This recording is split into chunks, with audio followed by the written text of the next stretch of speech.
Hello everybody and welcome to my second 5-minute weekly catch-up for Year 10 students, parents and carers.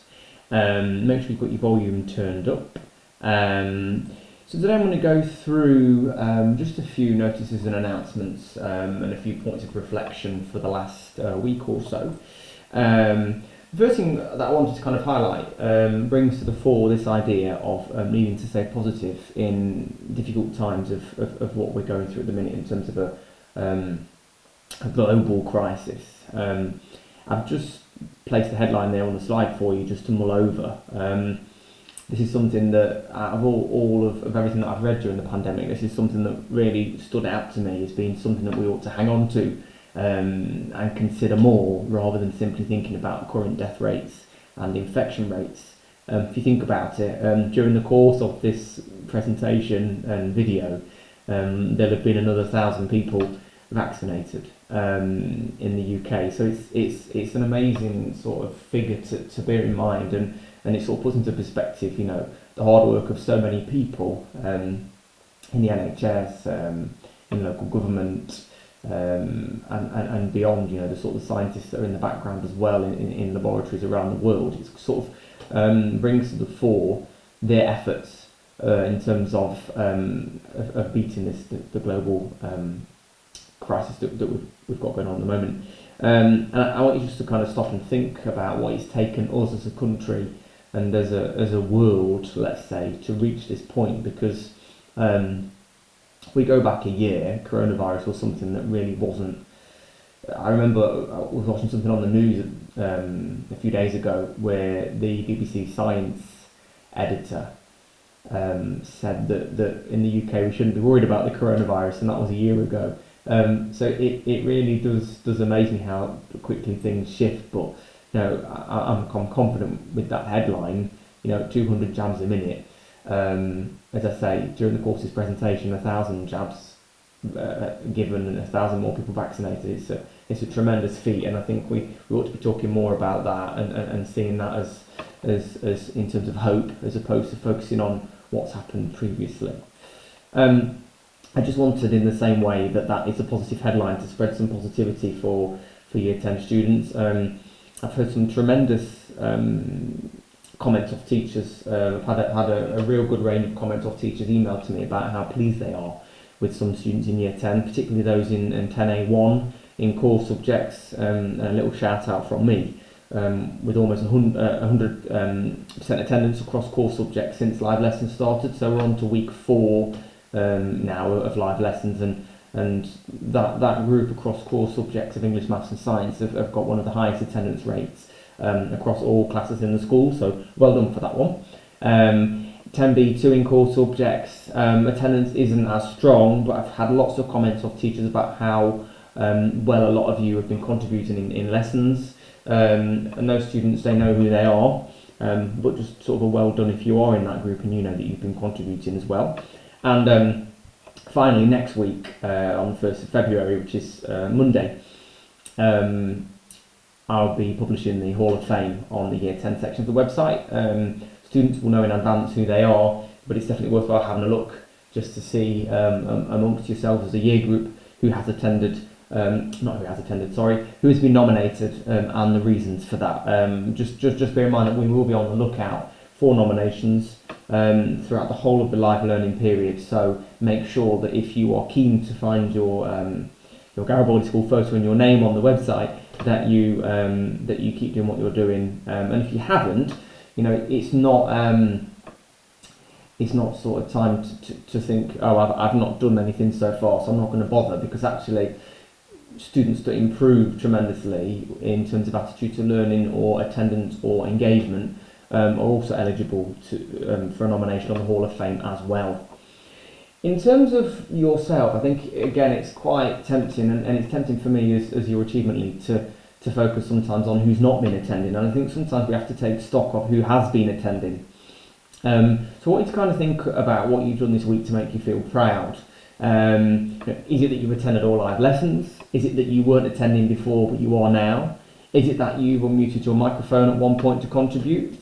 Is it that you posted an answer in the chat and you got it right, for example? Is it that you've done a whole day of homeschooling and then you've spoken to people at home about it and you've sort of reflected on what you've learned and what you haven't, and what you've got left to do or ongoing targets, that kind of thing? Is it that you've managed to spend the whole week and stuck to your usual school schedule? Is it that, for example, you've gone above and beyond for a specific piece of work? Okay, and these are all things that really need to give yourself a bit of a pat on the back for, and sort of remember that all of these are what I spoke about last week as little victories. You know, doing one of these things or all of these things would be fantastic, and even one of these things, something to make you feel proud, and parents and carers proud, and me proud as well, because I am keeping tabs on attendance and engagement, and I do get to hear about some of the wonderful contributions that some of you are making in live lessons, so well done for that. In terms of my final comments, there's just a few things I'd like you to bear in mind before I go for this week. These are sort of well-being comments as well, things that you can do to improve the school day at home, so to speak. So the first thing is, if you are struggling to concentrate in the current environment you're in, to change rooms for a day or for a particular period. Obviously it needs to be somewhere quiet, but sometimes I find when I'm at home and I'm working in the dining room, if I move to a different room or if I go and stand up and take my laptop into the kitchen, sometimes my concentration level sort of restart when I change environment, so that might be something to consider. And I know it's really tempting to skip lunch and break and just to join the next class and stay in the lobby, but actually what you need to make sure you're doing is that you're giving your eyes a bit of an exercise and your body as well a bit of a stretch.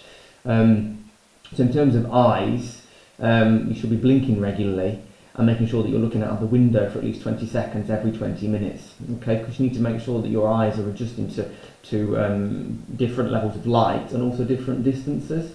And you know me, I wear glasses, and my eyes are actually quite sore a lot of the time. My left eye, in fact, has got a lot of bruising from when I was a child and lots of operations that I've had. So I need to make sure that I look every 20 minutes out of the window for 20 seconds, because if I don't, then I know that I'm going to I'm going to have eye ache by the time I get to the end of the school day. So making sure you're eating, making sure you are, sticking to those breaks and those lunches as per your usual timetable. The third thing I want to just raise is make sure that you avoid going the whole day without contributing or speaking in live lessons. Okay, talking is good for us. It's good for the brain. It's good for the soul. Okay, so when you can, and if you feel if you feel comfortable, you can unmute. And I promise you that if you unmute and you contribute an idea in the chat, or even if you unmute for the register, you'll feel really, really good about it. The first time I did these videos, and we're going back to sort of June last year, when I was doing them for year 10 and putting them on. I did the videos for year 10 last year for an inspector calls, and when I did it I absolutely hated it, but then once I'd done it 2-3 times, it was nothing. It was really easy. So you will feel a lot better after you've done it, okay? And it's about the small victories. Even if you will mute for, say, your maths lesson or your English lesson, that's fine, yeah? And then as sort of time goes on, you get more confident with it, okay? Now, a lot of you have emailed me, and I've also had a lot of parents emailing me asking, what sort of intervention we're putting in place and what sort of the catch-up plan. And at the moment, we don't know what Year 11 exams will look like, so it wouldn't be fair for me to speculate what will happen with Year 10 over the coming sort of 12 to 14 months. However, what you've really got to bear in mind is that the best thing for you right now, the best form of intervention, is attending the live lessons.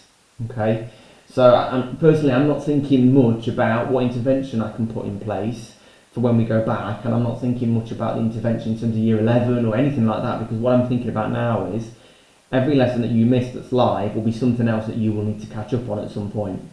So the more you attend now, the more progress you'll make over the long term.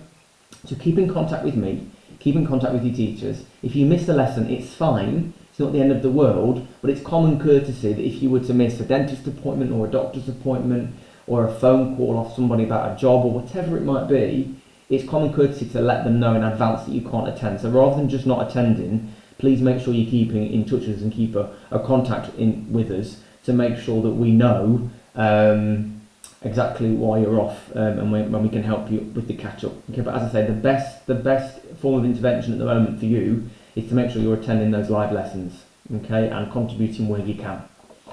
So I'll leave my email on there, as this is sort of the last part of the video. And you know, please feel free to get in touch. My day in school to make phone calls is on a Monday, and that is when I'll be catching up with parents and carers where I've got concerns or I need to have a chat about a particular issue. So drop me an email if you've got any queries, and thank you very much for your time.